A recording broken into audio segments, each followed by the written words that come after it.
Captain Park stood on the bridge of his battleship, the Defiance, and watched the sky fill with death. 3,000 enemy warships hung above Earth like a swarm of metal insects. Their dark hulls blocked out the sun over Asia. Their weapons glowed with purple fire, ready to burn everything he had ever loved. The had come to end humanity. Was 42 years old. He had served in the Earth Defense Fleet for 20 years. He had fought pirates near Mars. He had protected colony ships traveling to distant stars. He had always believed that humanity would find its place among the stars, that they would grow and learn and become something great. Now he understood the truth. The galaxy did not want humanity to grow. The galaxy wanted humanity to die. "Captain," his communications officer said, her voice shaking. "Admiral is ordering all ships to engage." Looked at the tactical display. 47 human ships against 3,000 warships. It was not a battle, it was an execution. "Tell the Admiral I understand," said quietly. "All crew prepare for combat." The Defiance shook as its engines roared to life. Around him, the last ships of Earth moved forward to meet their end. Watched the young faces of his crew. Some were crying, some were praying. Some simply stared at their screens with empty eyes, already accepting what was coming. He thought about his daughter, who was 7 years old. She was in Seoul with her mother. He had promised to take her to see the cherry blossoms next spring. He had promised to teach her how to swim in the ocean. He had promised so many things. The first weapons fired. Space turned white with energy beams. Human ships exploded like paper in a fire. Watched the destroyer Braveheart disappear in a flash of light. 200 crew members gone in 1 second. The carrier Hope of Tomorrow broke apart, its pieces spinning into the darkness. The cruiser Soul's Pride tried to retreat and was cut in half by purple fire. "Shields at 40%, someone shouted. "We've lost the port weapons array." Gripped his command chair. "Keep firing, make them remember us." The Defiance's guns roared. They hit a destroyer and watched it explode. 1 enemy ship destroyed. 2,999 remained. The battle lasted 6 hours. When it ended, 46 human ships were burning wreckage floating in space. Only the Defiance remained, its hull torn open, its engines dying, its crew reduced to 300 survivors from the original 2,000. But they were not finished. Watched through the cracked viewport as the enemy fleet turned toward Earth. He watched as purple fire rained down on his. He watched as cities that had stood for thousands of years turned to glass and ash in seconds. New York gone. Tokyo gone. London gone. Beijing gone. Mumbai gone. Seoul gone. Gone. Did not cry. Something inside him had broken, and tears seemed meaningless now. He simply watched as everything he knew was erased from existence. "Captain," his pilot, a young woman named, whispered. "We need to go. The jump drive still works. We can escape." "Escape to where?" asked. His voice sounded dead even to himself. "Anywhere, everywhere. We have to survive. Someone has to survive." Behind them, a transport ship emerged from the chaos. It was filled with refugees who had escaped the surface before the bombardment. 2,000 people. Scientists, engineers, teachers, children. The last humans in the universe. Admiral's voice crackled through the dying communications system. He was on another ship, surrounded by enemies about to die. Take them and run.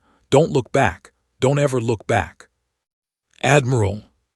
"That's an order, Captain, the last order I will ever give."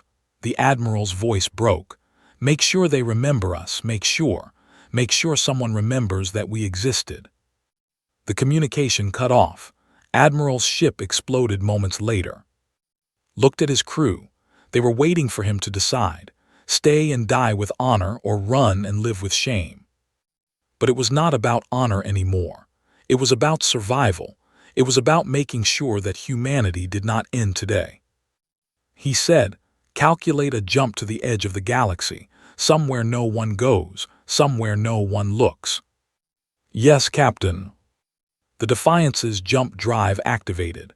Space twisted around them, and in one moment the last human ship vanished from the system, leaving behind a burning world and 10 billion corpses. Far away, on a space station that served as the capital of the Galactic Concord, 200 alien species watched the destruction of Earth. They watched it on massive screens, as entertainment, as a lesson. Ambassador, an ancient being with silver skin and 4 eyes, shook his head slowly. Such a waste. They had potential. They had nothing, another ambassador replied. They were weak. They did the galaxy a favor. Perhaps, but I wonder, was it wise to show them no mercy, to leave no survivors? There are no survivors. They are thorough. Humanity is extinct. A Concord historian updated the official records.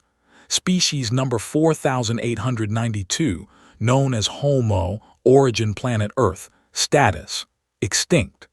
The file was closed and archived, joining thousands of other dead species in the database of forgotten civilizations. On the command ship, Supreme Commander reviewed the battle reports. His face showed satisfaction. His 4 arms clasped behind his back as he looked at the burning planet on his screen. The human pestilence has been cleansed, he announced to his officers. Let this be a message to all lesser species. The Dominion does not tolerate weakness. The Dominion does not show mercy. Those who cannot defend themselves do not deserve to exist. His officers clicked their approval. They had destroyed an entire species today. Tomorrow, they would do it again to someone else.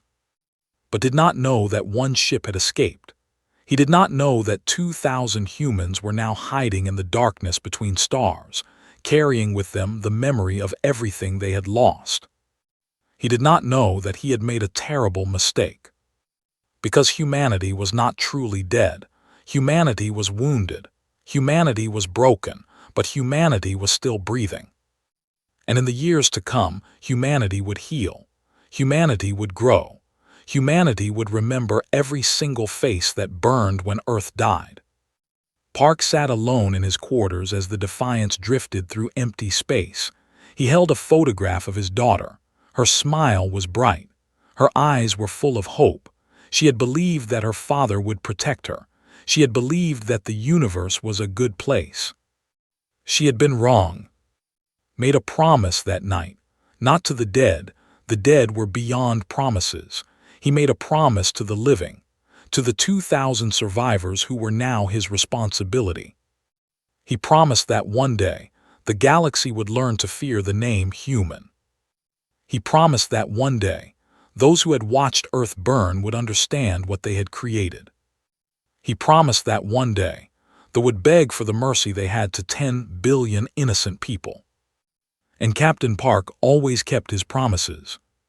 The galaxy had closed humanity's file.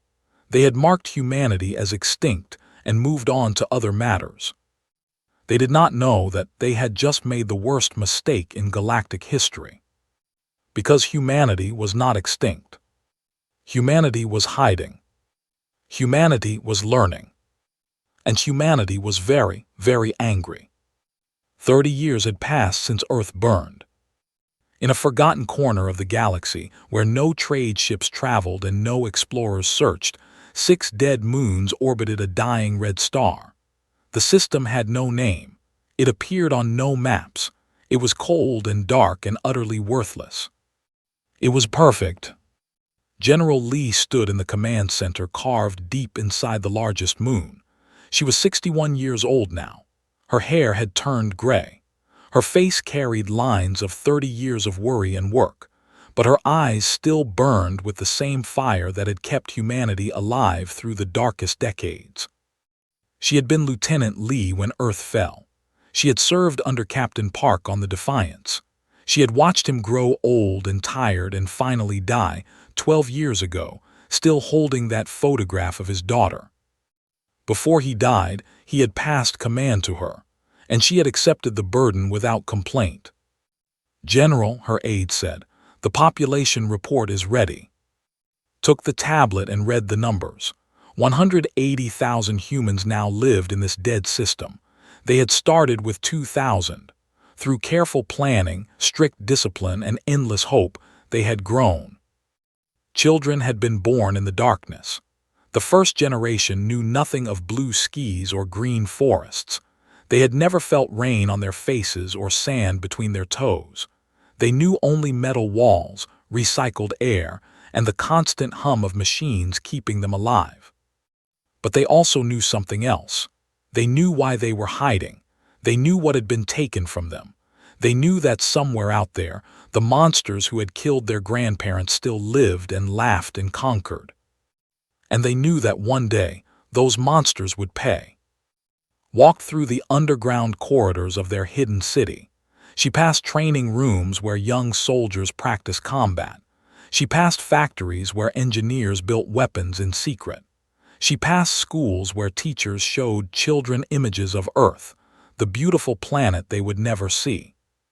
She stopped at the engineering bay, where a man named was working on something that glowed with strange light. Was 53 years old. He had been a young engineer when Earth fell, barely 23, just starting his career. Now he was the most important person in their entire civilization. His mind had created miracles from nothing. "How is it progressing?" asked. Looked up from his work. His eyes were tired but excited. "We've done it, General. The dimensional drive works. I tested it on a small probe this morning. It moved through dimensions, bypassed normal space completely, and emerged exactly where we wanted it." Felt her heart beat faster. "You're saying we can travel without being detected?" "More than that, we can appear anywhere instantly. No warning, no trace. The sensors, the conquered sensors, none of them can track dimensional movement. To them, our ships will appear out of nowhere like ghosts." "And the weapons?" Walked to another table where a small device rested. It looked simple, almost ordinary, but knew that simple appearances often hid terrible power. "The molecular disruptor," said. "It doesn't burn through shields. It doesn't try to overpower armor. It simply dissolves the bonds that hold matter together. Anything it touches falls apart at the atomic level. No shield in the galaxy can stop it because it doesn't attack the shield. It attacks reality itself." Picked up the device. It was light in her hands, so light for something so deadly. "We studied every piece of technology we could capture," continued. "We learned from their science, and then we went further. We asked questions they never thought to ask. We built things they never imagined possible, because we had nothing to lose. Because we had 30 years with no distractions, no politics, no comfort, just pure focus on one goal." "Survival," said. "Survival and revenge." Put the device down. She looked at her old friend, her companion through decades of darkness. "Do you ever wonder if we've lost ourselves, if we've become something terrible?" Was silent for a moment, then he spoke quietly. "I remember my mother. She was a music teacher she taught children to play piano. She believed that beauty was the most important thing in the universe. When the came, she was teaching a class. 20 children learning a song about springtime." He paused, his voice became harder. They didn't care about her music. They didn't care about the children. They turned that classroom into ash without a second thought. "So yes, General, maybe we've become something terrible, but we didn't choose this. They made us, and now they will see what they created." Nodded slowly, she understood. They all understood. In another part of the base, a young woman named Myra was training in a combat simulator. She was 28 years old, born 5 years after the fall. She had never seen Earth. She had never known a world without war. Myra moved through the simulation with deadly grace. Enemy targets appeared and she destroyed them instantly. Her reflexes were faster than any human from the old days. Her mind was sharper. She had been trained from birth for one purpose. When the simulation ended, she stepped out and found General waiting for her. "Your scores are impressive," said. "Thank you, General." Myra's voice was cold and calm. She showed no pride, no emotion. She was a weapon shaped like a woman.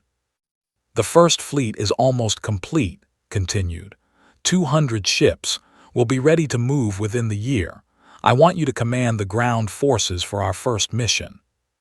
Myra's eyes flickered, just a tiny spark of something, anticipation perhaps, or hunger. What's the target? A mining colony, 2 million population, heavy military presence. Am I authorized to destroy it completely? Shook her head. No, we're not going to destroy it. We're going to defeat it, walk through it, and leave it standing. Myra frowned. I don't understand. We don't want to just kill them, Myra. We want to terrify them. We want them to see us. We want survivors to tell stories about what happened. We want the fear to spread. Dead enemies can't spread fear. Living enemies can. Myra considered this. A small smile, cold and cruel, crossed her face. Psychological warfare. Make them dread us before we even arrive. Exactly. The conquered through strength. We will conquer through terror. By the time we reach there, they will already be broken inside. That night stood alone in the main hangar. Before her was the first completed warship of the new human fleet. It was beautiful in a terrifying way. Black as space, angular and sharp, designed to look wrong somehow, to trigger fear in anyone who saw it. She had named it Earth's Memory. Behind it, 199 more ships waited in various stages of completion. Soon, 200 ghosts would fly out of the darkness and remind the galaxy that humanity still existed. Thought about the old days. She thought about the person she had been, a young officer who believed in diplomacy, in cooperation, in building bridges with other species. She had believed that the galaxy was full of potential friends. They had killed that person, along with 10 billion others. The woman who stood here now was different. She was harder, colder. She had become something that her younger self would not recognize. We were artists and teachers and dreamers once, she whispered to the empty hangar. We wanted to explore the stars and make friends with whoever we found. We wanted to share our music and our stories and our hope. She placed her hand on the cold metal of Earth's memory. You took that from us. You burned our innocence along with our world, and now you will meet what you created, not the hopeful species that wanted to be your friends, but the vengeful ghosts that want to be your nightmares. She turned and walked back into the corridors of their hidden city. In 1 year, the silent years would end. In 1 year, the galaxy would learn that humanity was not extinct. In 1 year, the fear would begin. And it would never, ever stop. Governor of Threshold 7 was having a good morning. The mining colony was running at peak efficiency. Ore production had increased by 12% this quarter. The workers were obedient. The military garrison was strong, and his superiors in the Dominion were pleased with his performance. Was an old now, his exoskeleton graying with age, but he remembered his youth clearly. He remembered serving as a junior officer during the great cleansing of Earth. He remembered watching the human cities burn. He remembered the satisfaction of erasing a troublesome species from existence. That was 35 years ago.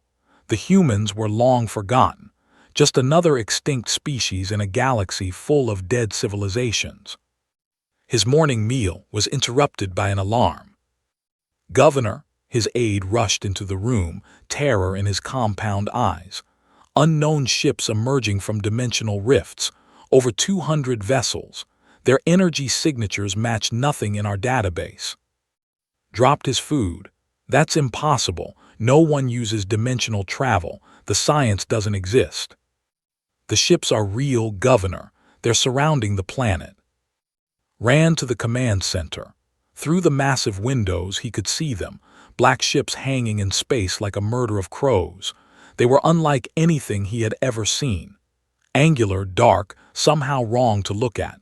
Just seeing them made his survival instincts scream danger. Contact them, he ordered. Demand identification. The communications officer tried. Nothing but silence answered. Then the silence broke. A voice spoke on all frequencies. Every speaker on the planet, every device that could receive signals, every screen and monitor, they all carried the same voice. It was a female voice, speaking in perfect galactic standard with an accent that made blood run cold. It was a human accent. This message is for the Dominion. 35 years ago you burned our world. You thought you killed us all. You watched our cities turn to glass and our children turn to ash. You closed our file and marked us extinct. You were wrong. Governor's legs nearly collapsed beneath him. Humans, living humans, this was impossible. They had been thorough. They had scanned for survivors. They had hunted down every refugee ship. They had made certain that no human would ever draw breath again. But the voice continued. My name is Commander Myra. I was born 5 years after you destroyed Earth. I never met my grandparents. They died in Seoul when your weapons fell. I grew up in the darkness, learning about the sky from old photographs. I learned to walk in metal corridors. I learned to fight before I learned to laugh. You created me. You made me what I am. The 80 warships guarding the planet moved to intercept the unknown fleet. They were confident. They were the greatest warriors in the galaxy. What could 200 strange ships do against them? The human fleet opened fire. Had never seen weapons like these. There were no energy beams, no missiles, no explosions. The ship simply came apart. Metal dissolved like sugar in water. Warships that had taken years to build fell to pieces in seconds. Crews had no time to scream. 11 minutes. That was all it took. In 11 minutes, 80 warships became floating debris. 12,000 soldiers died without landing a single hit on the enemy. The human fleet did not lose a single ship. Governor fell to his knees. Around him, his officers were crying, praying, trying to call for reinforcements. But the closest fleet was days away. They were alone. The human ships descended toward the planet. Landing craft separated from the larger vessels and dropped through the atmosphere. Thousands of them, carrying soldiers who should not exist. Order all forces to defensive positions, gasped. Prepare for ground combat. But there was no real combat. The human soldiers moved through the defenses like water through sand. Their weapons were silent and deadly. Their armor deflected every shot. They fought with terrible precision, never wasting a movement, never showing anger or excitement. And the strangest thing, they didn't kill civilians. The human soldiers walked past unarmed workers and miners without raising their weapons. They were only interested in military targets. They destroyed every barracks, every weapons depot, every command post, but they left the homes and factories standing. Commander Myra landed in the capital city at sunset. She was a small woman by standards, but she walked like she owned the world. Her soldiers flanked her, their black armor reflecting the dying light. Governor was brought before her. He stood on shaking legs, his pride destroyed, his confidence gone. This small human female had done what no enemy had ever done. She had broken the completely. I remember you, Myra said quietly. Your name is in our records. You served during the destruction of Earth. You were there when our world died. Could not deny it. The humans had done their research. They knew exactly who he was. Are you going to kill me? He asked. Myra tilted her head. No. Are you going to destroy this colony? No. Was confused. Then what do you want? What is the purpose of this attack? Myra stepped closer. Her eyes were dark and cold like the space between stars. I want you to tell them. Tell the Dominion. Tell the Galactic Conquered. Tell everyone who has a radio or a screen or a voice. Tell them what happened here today. She leaned in close, her voice dropping to a whisper. Tell them the humans are not extinct. Tell them we are coming. Tell them that for 35 years we have been hiding in the darkness, growing stronger, building weapons they cannot imagine. Tell them that we remember every name, every face, every child who burned when Earth fell. Tell them that we do not forgive. Tell them that we do not forget." She straightened up and looked around at the ruined military base, at the terrified soldiers, at the civilian population who had watched everything through their windows.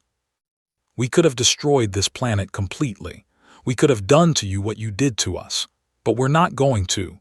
We're going to leave you alive, all of you. Because dead enemies can't feel fear. Dead enemies can't warn others. Dead enemies can't spend the rest of their lives looking at the sky, wondering when we'll come back." She turned and walked toward her waiting shuttle. "Wait," called out. Why spare us, after what we did to your people?" Myra stopped. She did not turn around. "Because death would be mercy, and we have no mercy left to give." The human fleet departed as mysteriously as it had arrived. Ships opened dimensional rifts and vanished, leaving no trace, no evidence of where they had come from or where they were going. The Galactic Concord received the transmission 3 hours later. Governor's terrified face appeared on screens across 1,000 worlds. His voice shook as he described the attack. He described the weapons that ignored shields. He described the ships that appeared from nowhere. He described the humans. In the Concord's Great Assembly Hall, 200 species watched in shock. A historian rushed to the archives and pulled up species file number 4892. Status: extinct. He changed the status with trembling fingers. Status active. An elderly Concord member named Ambassador sat in his chair, remembering a conversation from 35 years ago. Someone had asked him if it was wise to show the humans no mercy. He had wondered if allowing their extinction was a mistake. Now he knew the answer. "Call an emergency session," he ordered. "All council members immediately." "What should we tell them?" his aide asked. Looked at the image of the black ships on his screen.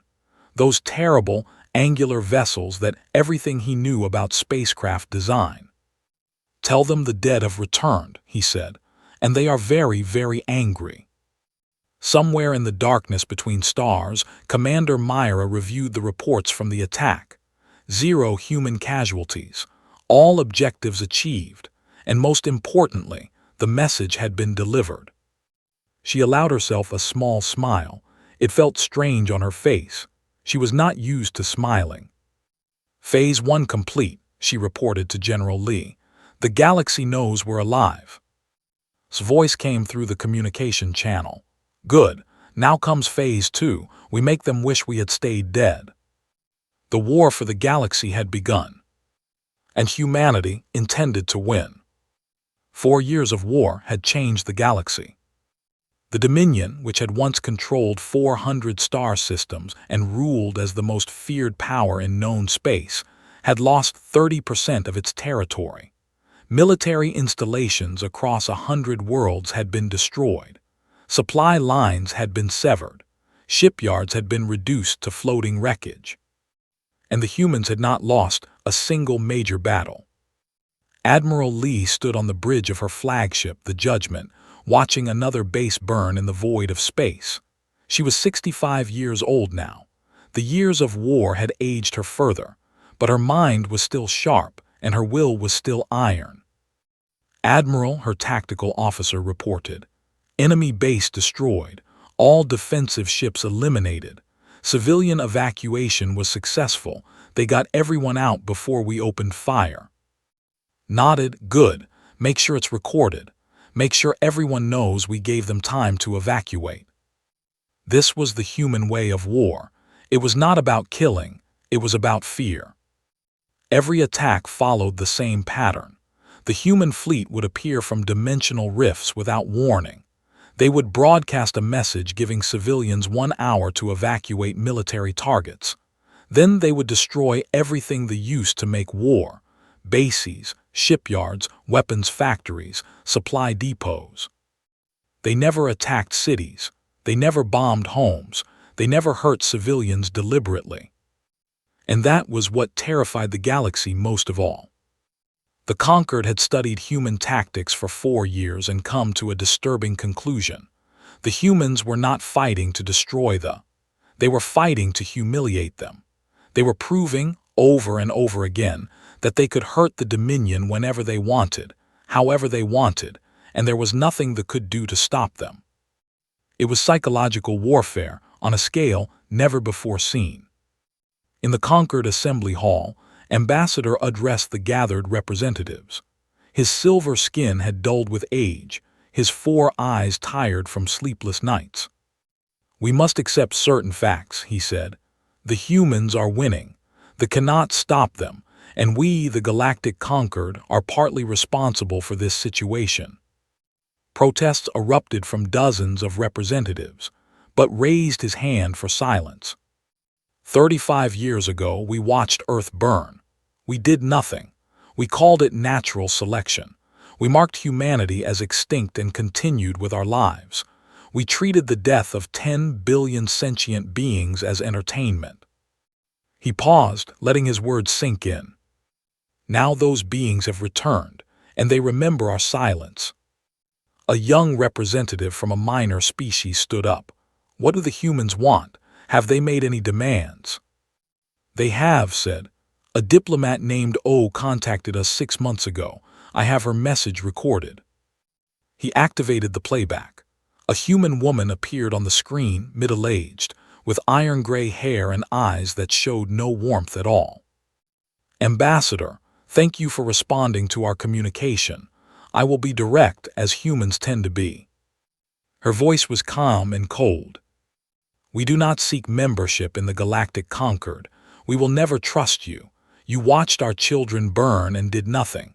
You marked us extinct and went to dinner. You allowed them to slaughter us because we were weak and you were comfortable." Leaned forward slightly. "We will never join you. We will never be your allies, but we are willing to offer something else, a guarantee. We will not attack Concord members who had no involvement in Earth's destruction. We will focus our war on the and those who actively participated in the genocide. But understand this clearly. If any Concord member assists if any of you provides them ships or weapons or resources, you will become our enemy as well." She paused. "We suggest you remain neutral. It would be healthier for everyone." The recording ended. The assembly hall was silent. Finally, someone asked the question everyone was thinking. What happens when they defeat what happens to the rest of us? Had no answer. Meanwhile, something unexpected was happening across the galaxy. Smaller species, those who had been bullied and conquered and oppressed by larger powers, were reaching out to humanity. A species called who had been enslaved by for 2 centuries, sent a secret message to the human fleet. They offered information, resources, hiding places. In return, they asked for protection. The humans accepted.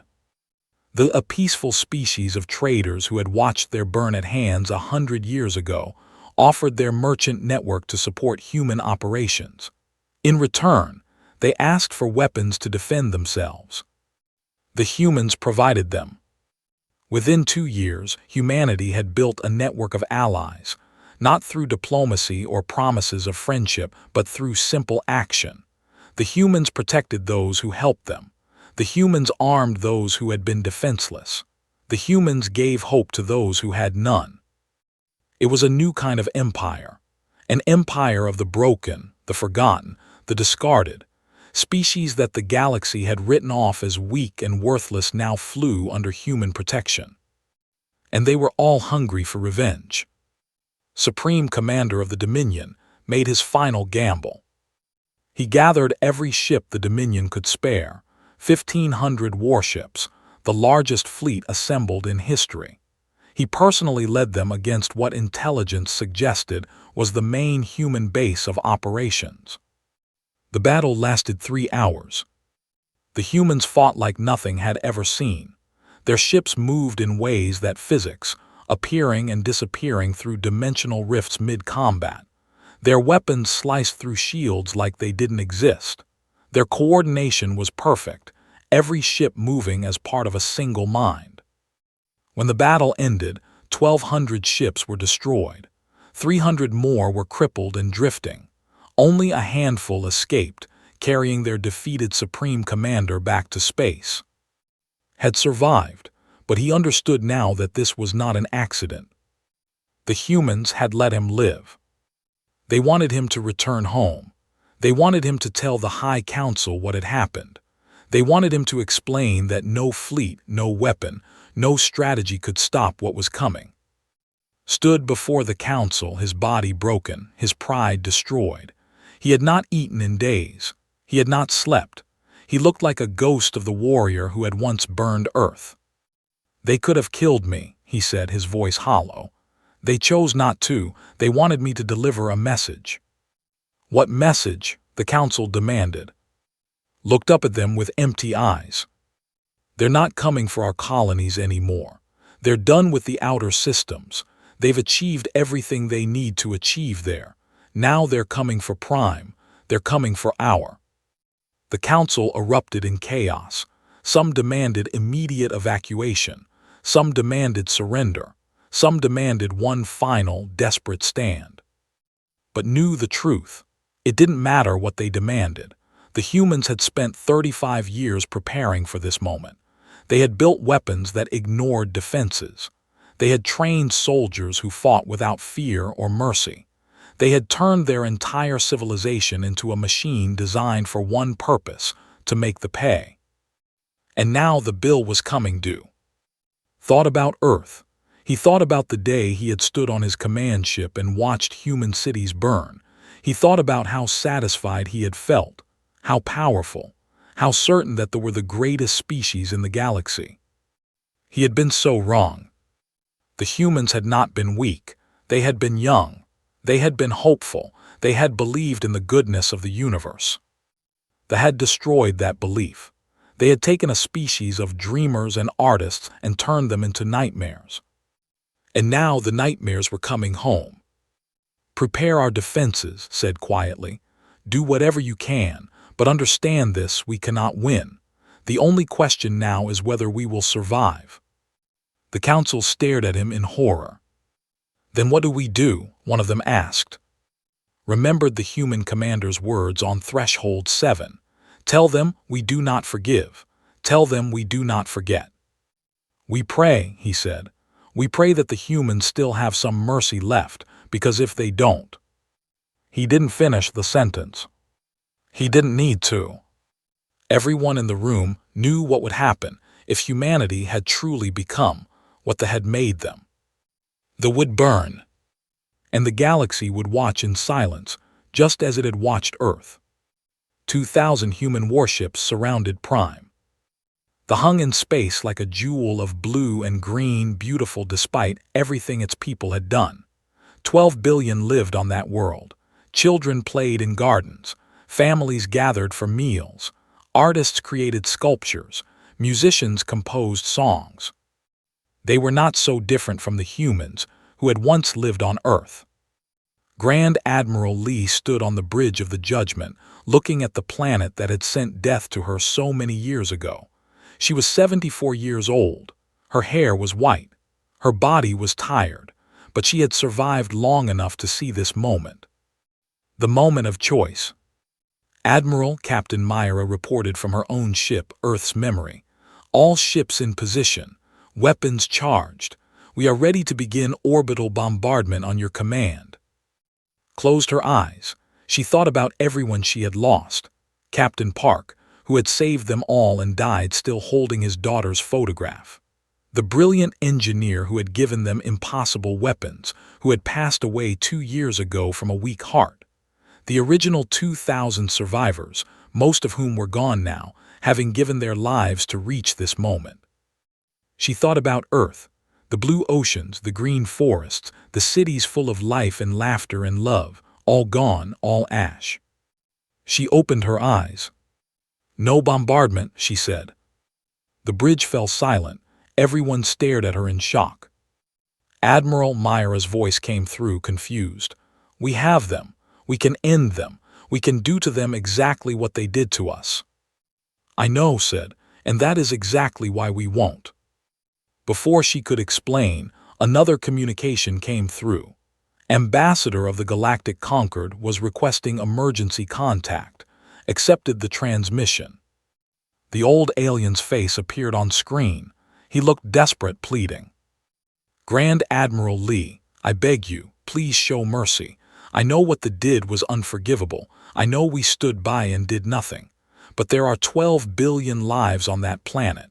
Children who were not born when Earth fell. Innocents who never hurt anyone. Please be better than them."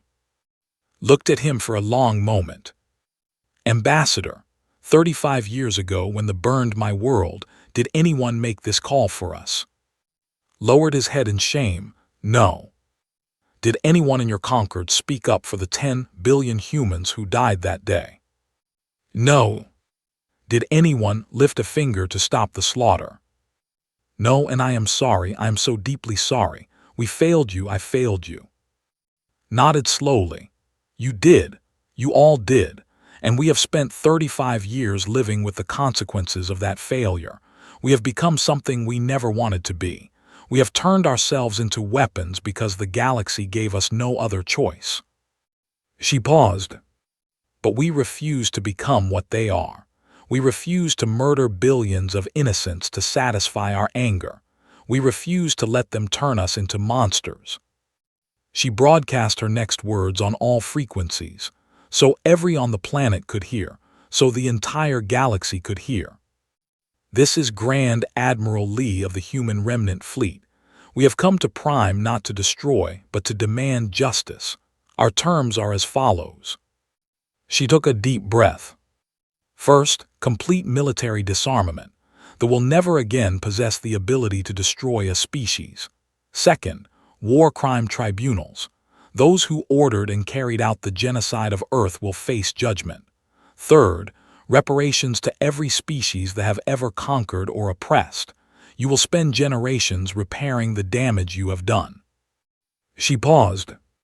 "Fourth and finally, Supreme Commander will walk through the memorial we have built to our dead. He will read aloud the name of every human child who died on Earth. Every name. There were 3 billion children on Earth when they came. He will speak all of their names, or there will be no peace." The galaxy waited in silence. Then from Prime a response came. It was voice tired and broken. "We accept your terms, all of them." The war was over. But its final condition was not symbolic. It was a punishment worse than death. Walk through the memorial that humanity had built in orbit, a massive station containing the names of every human who had died on Earth. Walls and walls of names stretching for kilometers. Children's names, parents' names, grandparents' names, artists and farmers and doctors and teachers, all of them recorded, all of them remembered. Began to read. He read for 11 days. He did not eat. He barely drank water. He simply walked and read, his voice growing weaker with each passing hour. The galaxy watched as the mighty Supreme Commander, the monster who had burned Earth, spoke the names of his victims one by one. By the end, he could barely stand. His voice was a whisper. His eyes were empty. Something had broken inside him that would never be repaired. When he finished the last name, a 2-year-old girl named who had died in her mother's arms, he collapsed. He survived, but he was no longer the same being. He would spend the rest of his life working for peace, trying to atone for what he had done. He would never forgive himself. He would never stop hearing those names in his dreams. That was humanity's true revenge. Not death, not destruction, but making their enemy truly understand what they had taken. The Galactic Concord formally recognized the human remnant as a sovereign power. The Dominion was dissolved, its territories given to the species they had oppressed. The galaxy entered a new era, one where the strong could no longer simply destroy the weak. But something else had changed as well. In the Concord's database, species file number 4892 was updated one final time.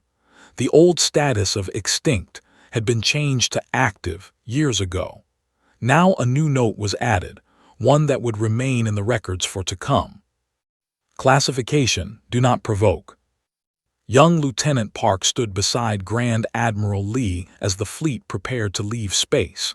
He was the grandson of Captain Park, the man who had saved humanity all those years ago. He had never met his grandfather, but he carried his photograph, the same photograph of Little that had held until his death. Admiral said quietly, "Was it worth it, 50 years of war?" Looked at the stars. So many stars, so many worlds, so much possibility. "We could have become monsters," she said. "The galaxy expected us to. They thought we would burn Prime the way Earth was burned. They thought we would become exactly what they were, cruel and merciless and terrible." She turned to look at the young lieutenant. "Instead, we chose to be something different, something that scares them even more than monsters.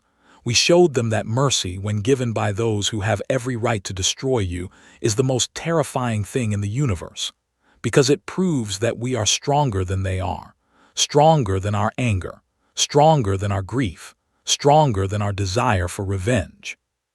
She smiled, a real smile, perhaps the first real smile she had allowed herself in decades. "We reminded them that they underestimated us once, and it nearly ended everything. Now they will never underestimate anyone again. Every weak species, every peaceful civilization, every gentle people, the galaxy will think twice before hurting them, because they will remember what happened when they hurt us." The fleet began to move, leaving space behind. 500 years later, the Human Federation spanned 1,200 star systems. Earth had been rebuilt, its oceans blue again, its forests green again, its cities full of life and laughter and love once more. They were still around. They had become a quiet, peaceful species, historians and artists and philosophers. No one remembered them as conquerors anymore. They remembered them as the species that had been humbled by humanity. And in every council chamber, every war room, every throne across the galaxy, there was an unspoken rule that every species learned from birth. Never assume a species is truly extinct. Never assume the powerless will stay powerless. And never, ever give humanity a reason to remember what they are capable of. Because humanity was not just a species anymore. Humanity was a warning. Humanity was a promise. Humanity was the proof that the galaxy's cruelty could create its own punishment. And in the darkness between stars, in the hearts of every being who had ever been called weak or worthless or expendable, there was a new hope. If the humans could survive, if the humans could rise, if the humans could shake the foundations of the galaxy itself, then perhaps anyone could. Perhaps the universe was not as hopeless as it seemed. Perhaps the powerful were not as invincible as they believed. Perhaps in the end, the galaxy would learn what Earth had known all along. That the measure of a species is not how they treat those who can hurt them, but how they treat those who cannot. The humans had taught the galaxy this lesson, and the galaxy would never forget.